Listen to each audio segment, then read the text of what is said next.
it felt like if you had any political voice on the internet, you had to be woke as shit if you wanted to get anywhere. And now I feel like the tides have turned. At least that's what I'm seeing out there. I'm seeing a lot more conservative voices. As you know, that's definitely more my stance. I don't really claim a party. I care about two things. I want to pay less in taxes and have more freedoms. And that seems to ally with one political party right now. But I did see some news that I wanted to chat about. Speaking of JD Vance, check this out. Presidential running mate. But despite Vance's longtime ties to Silicon Valley as a former venture capitalist, his attitude toward tech regulation is not as straightforward as you might expect. Deirdre Bose is digging into that for today's Tech Check. Morning, Dee. Now, I do have to wonder, because the market is getting absolutely pummeled. The Qs are down 2.64%.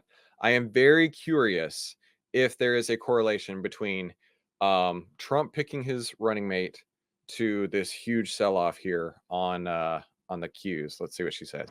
Hey, good morning, Carl. Vance's loyalty and politics, they reside firmly with little tech. So any optimism that another Trump administration would be friendlier or at least less hostile to big tech, that deserves another look, as do any deals that will undergo regulatory scrutiny, like Google's $23 billion bid for cybersecurity startup Wiz, which one analyst yesterday called just the tip of the iceberg in a massive M&A cycle for big tech for 2025 if Trump wins. Vance posted earlier this year, it's time to break Google up, calling it the most important election integrity issue. He's also been critical of Meta, Apple, Amazon, part of what he calls the big tech oligarchy. He's even called the FTC's Lena Khan one of the few people in the Biden administration that, quote, I think is doing a pretty good job, acknowledging that his support of Khan's aggressive antitrust stance that sets him apart from most of his Republican colleagues. It gets murky here as well. As a VC, he backed startups like Rumble. That's a So I don't know who this Khan person is, but the idea of breaking up the big tech is interesting, right?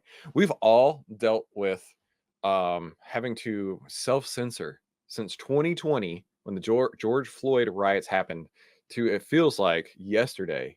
It felt like if you had any political voice on the internet, you had to be woke as shit if you wanted to get anywhere. And now I feel like the tides have turned. At least that's what I'm seeing out there. I'm seeing a lot more conservative voices. As you know, that's definitely more my stance. I don't really claim a party. I care about two things. I want to pay less in taxes and have more freedoms. And that seems to ally with one political party right now. But we've all had to self-censor over the last few years with the threat of cancellation, right? Across all platforms, across your bank accounts even. And it's been absolutely sick and disgusting, in my opinion, that people can't voice and express their opinions, even if they're like not even all that radical, right? If we're just talking about like, I feel this way, you feel that way, and because you are a left-leaning person, you're a woke person, that your voice matters so much more than mine, and therefore I no longer get to have a voice. I'm really hoping that that just goes away permanently. Like the whole cancel culture, I hope just disappears. And maybe that's what JD Vance is talking about in this case here. And maybe that's what spooked big tech. I don't know.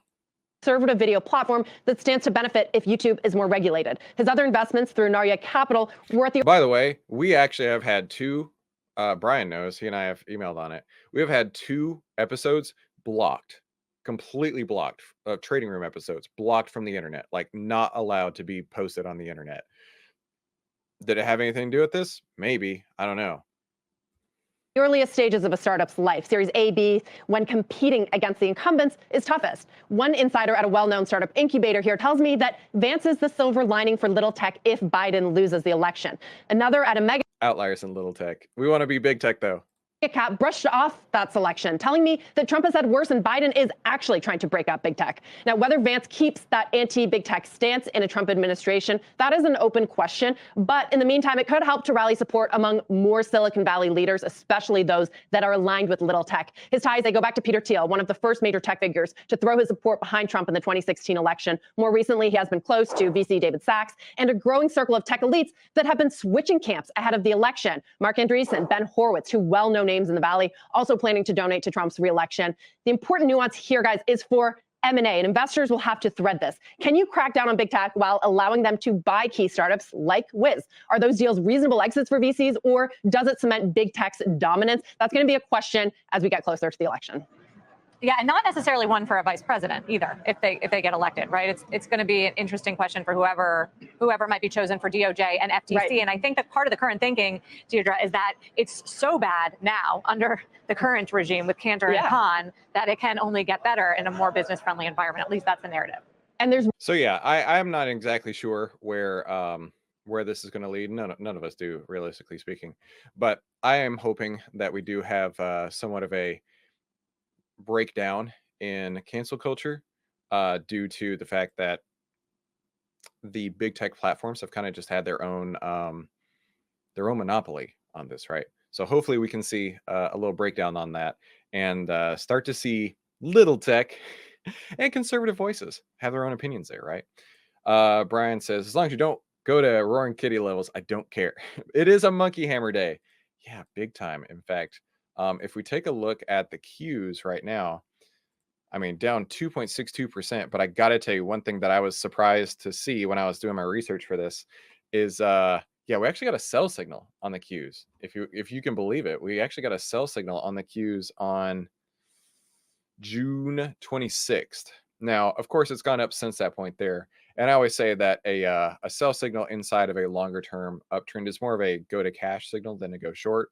But on a day like today, a lot of people are really questioning what they're doing, right? I mean, this actually goes back to the same prices it was as early as June 17th.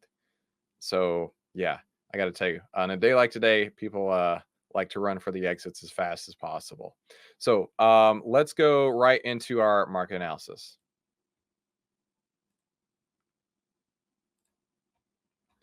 All right. Speaking of PowerPoints, when are you going to share the new PowerPoint? I can't sleep all night waiting for it. Max, the issue here is I want to take a step back from this and see where I can retool the speeds. So we spoke yesterday about how I found an unbelievable, in my opinion, like an unbelievable loophole in the market where we can have win rates as high as like 80 something percent with average returns that includes the winners and losers of over 20% on the options per trade.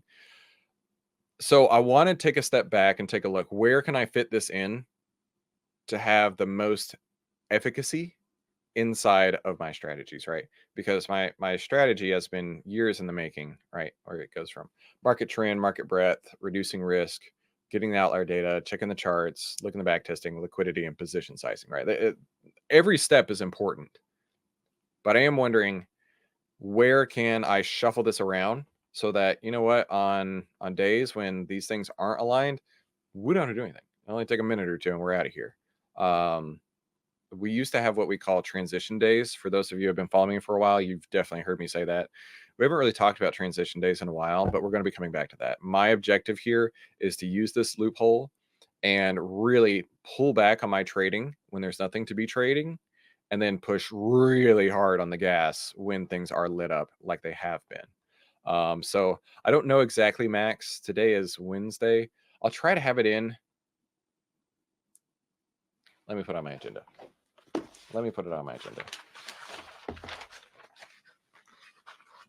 I will work on it today and tomorrow, Max, and I'll try to have it ready by Friday. If it's not ready by Friday, I'll let you know.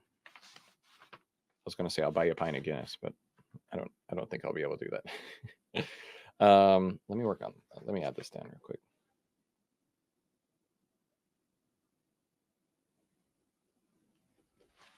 All right, cool.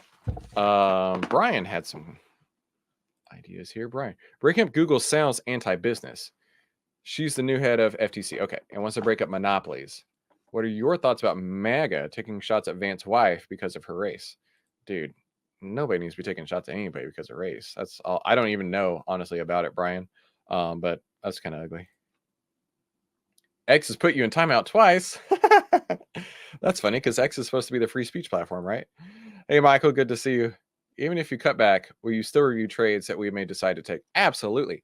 My thought here, Brian, is that when I start pulling back on how often to trade, is I'm still going to show up every day. I'm still going to talk about a news story. Still going to look at what outlier is showing, right? And then, of course, if you guys have some ideas, let's talk about them together. So, welcome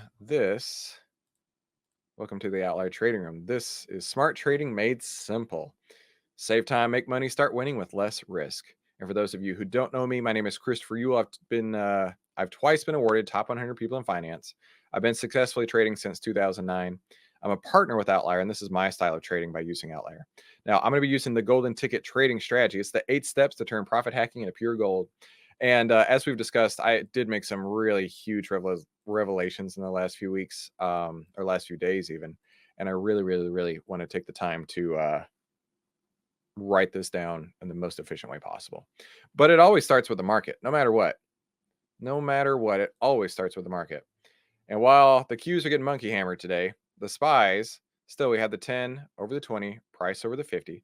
So the moving averages are still pointing north, which means it's still bullish on the market. The next step is to check the market breadth, trading in the direction of the bull list percent. So what do I mean by bull list percent? Every stock is either on the bull list or on the bear list. Every stock is either on a buy signal or a sell signal. So we want to see how many stocks are on the bull list as a percentage and how that is changing over time, right? So we are moving up fast. We're at 75% right now. So now we just tripped a new rule. I need to talk about this. When it reaches over 75%, hang on, that's a little bit in the way. There we go. No, that didn't work. I'll make this slightly smaller. There we go. When it gets over 75% on the market, only enter if breadth is still moving up on that day. If it goes over 75%, once the value changes direction, halt trading. What do I mean? Once this reaches over here, right? Let's say tomorrow it goes up to 80. The day after that, 81. The day after that, back to 80. That's the day I stop trading. That's the day I stop trading. But until that point, I'm interested. And right now, I'm very interested. So moving to the next step, which is to reduce risk before adding new trades. Sebastian. Yeah, dude. Let's take a look at CLS before we get going. Oh my gosh. Holy moly. Down 11% right now. Holy goodness. Wow, that's what following rules does for you, doesn't it? Why did we close CLS yesterday? Anybody remember? I remember. I'm asking you. Max says, when checking for the best option to buy a call, will you be looking for that? Oh, yes, Max. We're going to cover that in just a minute. That was your Discord question. Does anybody remember why we closed CLS yesterday? We got in on the 15th, 16th, 17th. Heat map stall. Yep. So the heat map is, you can look at it at this value up here. And when I drag my cursor over, you'll see that it changes. When we got in, the heat map was at G31. Okay. So the way that I describe this is that the further it goes one way or the other is like a rubber band, right? It goes from 0 to 50 on the R's, 0 to 50 in the greens. The further it goes, the more likely it is to snap back, right? You're stretching the rubber band. And so one of my criteria is if it's no longer getting greedy, if the heat map has stalled out, that's where I get out. And we got in on at G31. And then the following day, it was G31, which means time to get out, which means game over. Yeah, dude. That is what following rules does for you. Prime example. Sebastian, thanks for letting me know, dude. I didn't even notice it because I took it off my main list yesterday. But let's go through all of our trades real quick. So we have NEM. In the sake of time, I'll let you know none of these have heat map stalled today, so we don't have to worry about that. I already checked that out. We rolled up NEM yesterday, and then I moved up the half ATR. So we're not pulling back down to there. We're not pulling back down to the 10 EMA. I don't have any issues with NEM. NEM stays on. KBH, a huge move yesterday, and it's still nearly there, right? It's down 65 basis points right now, really not all that much. The half ATR is also moved up to the rolling point, and it's not below that, so I'm not ready to take it off, and there's not a heat map stall. BAC, same thing. We rolled it up yesterday. It's come down some, only 63 basis points, but not below the half ATR that we set from the rolling point. So that one's good too. AFL. This one earlier today was above the 1 ATR, and it had liquidity to roll up. It's not at that point anymore. It's not even close to it. It's about 50 cents off. So I'm not interested in rolling it up today. But again, no reason to take it off. And lastly, AEM. We did not roll this one yet. It didn't have the liquidity we needed to see to roll it up. So what I decided to do was go ahead and move the half ATR point up to here, whereas we would have rolled it yesterday because it did close above that point.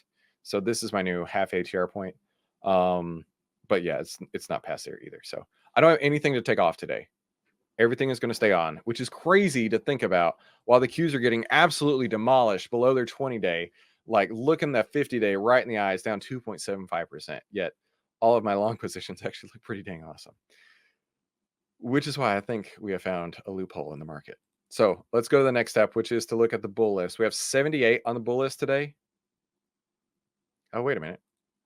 Sebastian asked about AFL's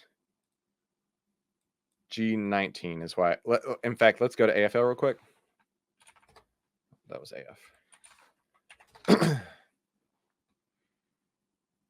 So Sebastian, on that, I do a 10-point spread if it's G anything when I get in. If it starts at any red value, then G13 is where I get out. So got in at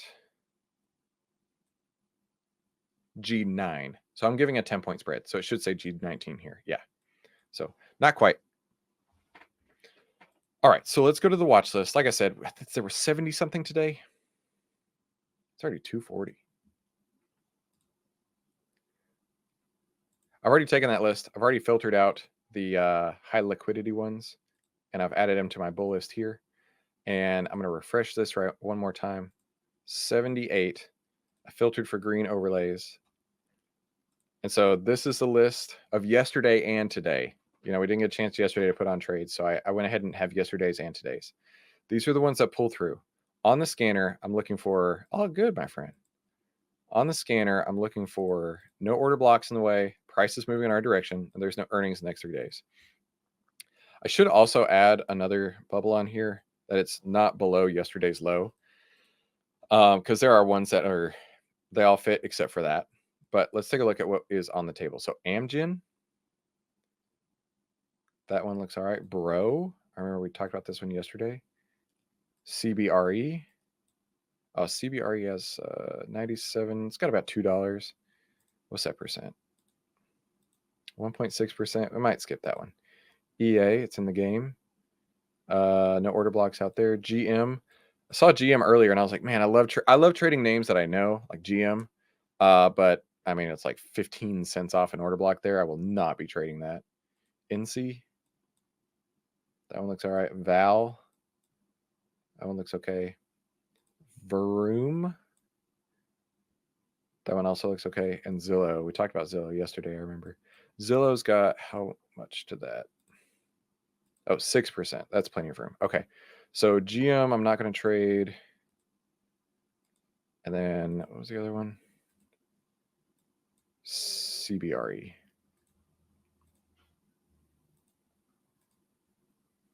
Okay. By the way, Paul, if you are listening, Paul emailed in yesterday saying that Chris is far too confusing. He just goes so fast. He's so hard to handle. I understand, Paul. I'm sorry. We just do a lot of that we cover every day with this trading strategy. But by doing this, the objective here is to, of course, do my own trading and then show you what we can do inside of Outlier. Pop this over here. All right, let me see. So we're looking at, I'm going to pull a few open. Amgen, Bro, not CBRE, EA, it's in the game. GM, we're not going to trade. NC. Max, I promise I'm getting to your question in just a moment. Val.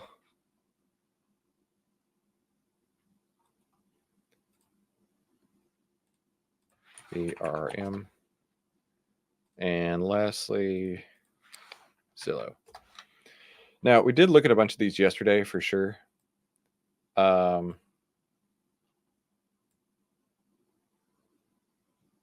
but we're still going to take a look at them today as if they were fresh. But this is dev. We don't need dev anymore. Okay, so Amgen, I'm looking for performance summary to be positive here, so that looks good. Bro, 127. EA Sports, it's in the game. 34. Right there. No, back there. NC. Ooh, look at that. I love when buy and hold is down and outliers up. That makes me happy. Val, 39%. Vroom, 44%. And Zillow, 31%. Okay. So all of these have positive expectancy, which is what I want to see. Now, the next step is to double check the breadth of each sector. Can't forget that. That's part of this loophole that I'm telling you about. This is a real thing, the sector breadth. So we have real estate.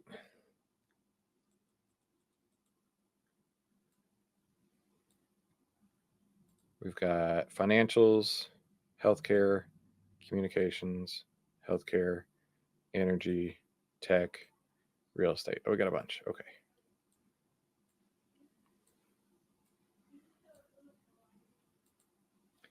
So let's go to financials. Let's go to, what's the first one here? Bro is financials. Financials, yeah, okay. I know financials was getting really high.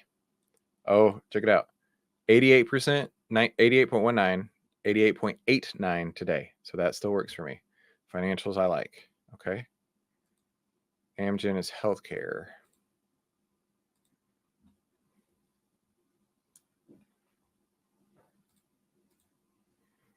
Oh man, look at that vertical line on healthcare. That looks great. EA is communications. I don't know if this is going to work. We tried this the other day and it didn't pull through. So I was going to use tech. Oh, it did. Okay, cool. Mahesh must have fixed it. That looks fine. NC is healthcare, which we already looked at. Val is energy.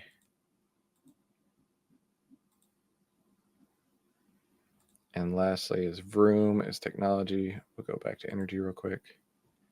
Oh, energy.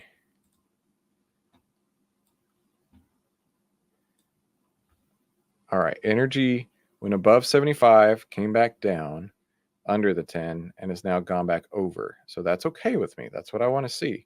Halt trading once it curves back down, but then it's come back up. Very, very cool. And then lastly was Vroom was tech.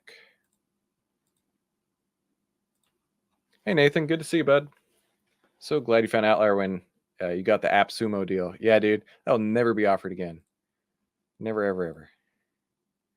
All right, so all of these have the market breadth that I want to see. All right, next step.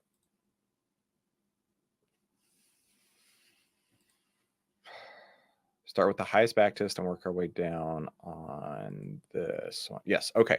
So Max, to your question, I look at 21 days to expiration, give or take, 250 plus open interest, less than 50-cent bid-ask spread, and I go for 20% or less extrinsic value. Some of these numbers I'll fudge up a little bit, where maybe I'll take a little bit more extrinsic, maybe I'll take a little bit less open interest, whatever.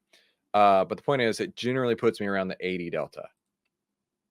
The AppSumo deal was the greatest $79 of all time. I agree.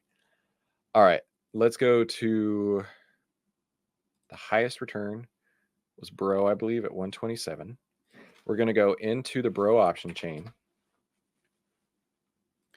We're going to go to August 16th. So I'm not going to go the 2 days out. I'm going to go the 30 days out here. 12 minutes to close. I know, Sebastian. I've been talking too much lately. So there's no liquidity here. You can't get me to trade this with Sebastian's money when there's no liquidity. Not a chance. So I'm not going to trade Bro. Amgen. Let's go to Amgen.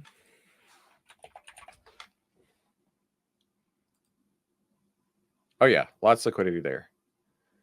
80 delta is up here. So, Max, one thing that I do is, and this is just my own personal preference, I don't like to trade any option that's over $10. This is close to $30, and this is 90 cents wide. So if I ever wanted a $10 option, I have to go out of the money, which I do not trade out of the monies. So Amgen is off my list as well. EA Sports, it's in the game. Come on, I know you guys know that, right? How many of you grew up on like Madden 2000, right? I know I did. 255 here, 50 cents wide, 40 cents wide. This is tempting. The 81 delta is terrible. It's $2 wide. Now let's look at extrinsic value. 251 on 970.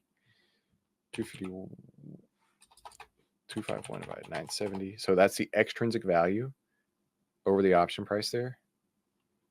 It's 26%. Now here's the deal. It's 255, which counts. This, oh geez, I just widened out to $1.10. Never mind. It was 50 cents wide a second ago. We're going to skip EA. NC. Okay, Brian grew up on it. Okay. You know, every time I think of EA, that's the very first, like, can you talk about associations, right? EA Sports, it's in the game. No, not there. No liquidity there on NC. Let's go to Val. August. So this one here looks all right. 945 open interest. 70 delta is not my favorite, but it's $3 wide. I'm not going to trade that. Now, another question I figure I might bring up. If it's $3 wide, why do I care? All right, so if I have to cross the spread, so let's say I buy it at $7, right? Let's say I buy it at $7, and then I have to sell it at $4, okay? Or let's call it $4.50. So I'm losing $2.50. So if I pay $7 and then I have to lose $2.50 right off the bat, that means I'm taking a 35% loss to cross the spread. Not happening. No way, Jose. We're looking at VRRM now. So we want to maintain as small of a width, the bid-ask spread, as possible. There's no one home on VRRM. So Zillow's the only thing that's even left. Have a Coke and smile. The rule is 50 cents. Yep. Whoa, lots of liquidity in Zillow. 80 delta puts us... look at that. That's still $2. But I could go to 75 delta. That's 20 cents. Surely that's like temporary. If this is $2 and this is 20 cents, surely that's just temporary. I like this one though. Zillow, August 16th, 75 delta. So $1.59 on 710 is what? 22%. I can work with that. 10,000 open interest. Yeah, I'm going to go for that one. All right, get your position size. One question that was recently asked is, what is a VIP Investors Toolkit? Inside the Discord, just scroll down here to VIP Investors Toolkit. We have so much for you here. Mahesh even added his own strategy in here a couple days ago. Clicking on this power scanner is going to pull up this file here. Now, all you have to do in this file is super simple. Just type in the stock you want to trade, right?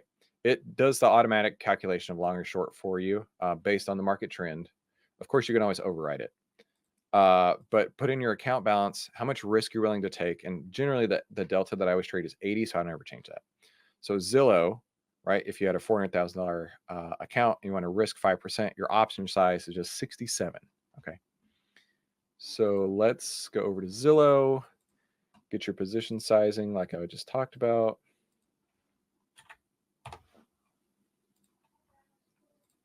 And I'm looking at the August 16th, 47.5s. Currently at 705. Let's see if we can get 705. Filled, 705, instant. I'll take it. And then it goes to $7. Son of a gun. All right, so I'm in Zillow, 47.5s at 705.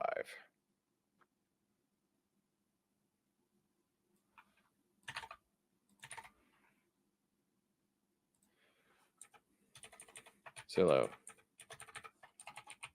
47.5. Calls for 705. Zillow is currently trading at the price of 52.86.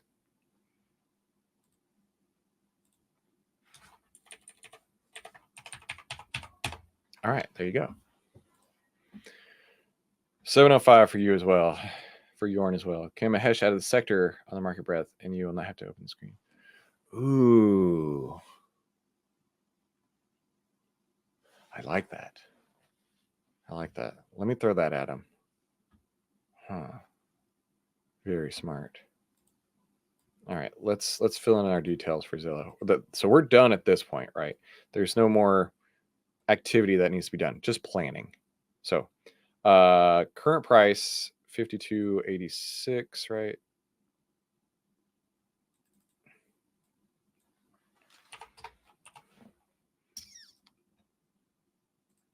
Yeah, half an ATR down.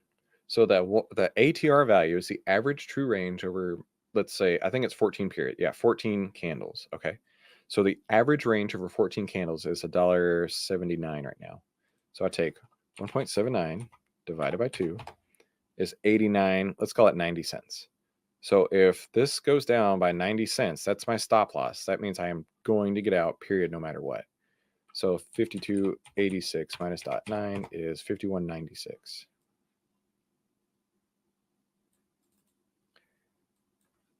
So that's my protective stop in this case. But if things go great, which is what we're hoping for, we want to add these two lines up here to know where to roll and be defensive about it. So we take the $1.79 plus 1.79 is 54.65. And then again, 56.44. And then by that point, we're kissing that order block. And by all means, I'll be glad to kiss that order block all day and all night. Gore got it 695. Well done, dude. So that's going to be it. Covered a lot today. Brian wins at 690. Daggum. So we covered a lot today. Did not take off any trades. Covered the fact that the market's getting absolutely monkey hammered unless you're trading with outlier, which is really cool, right? Unless you know what's going on. And then we put on Zillow. So not a whole lot going on today. But of course, we need to make sure that we keep our risk in check and look to reduce risk every single day. So the way we do that is by showing back up here tomorrow. Same bat time, same bat place. See you right back then. Talk soon.